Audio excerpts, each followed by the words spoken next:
آقا ما از دیشبه که الان رسیدیم تهران و الان میخوام یکم به خودم برسم. تازه از خواب بیدار شدم که یکم صورتم از این پفالودگی و بیحالی در بیاد، بریم که با هم آماده شیم. اولین و مهمترین چیز ضد آفتابه که من استفاده میکنم.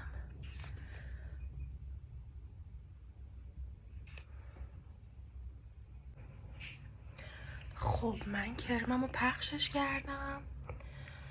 کار دومی که الان میخوام انجام بدم یکم ابروهامو مرتب میکنم و یکم هم بالم لب میزنم، چون فعلا جایی نمیخوایم بریم، در همین حد برای خونه کافیه. از ژل ابروی همیشگیم استفاده میکنم. اینجا یکم نور کمه، اگر که کیفیت زیاد خوب نیست فعلا منو همینجوری پذیرا باشید تا بتونم یه جایی رو اینجا برای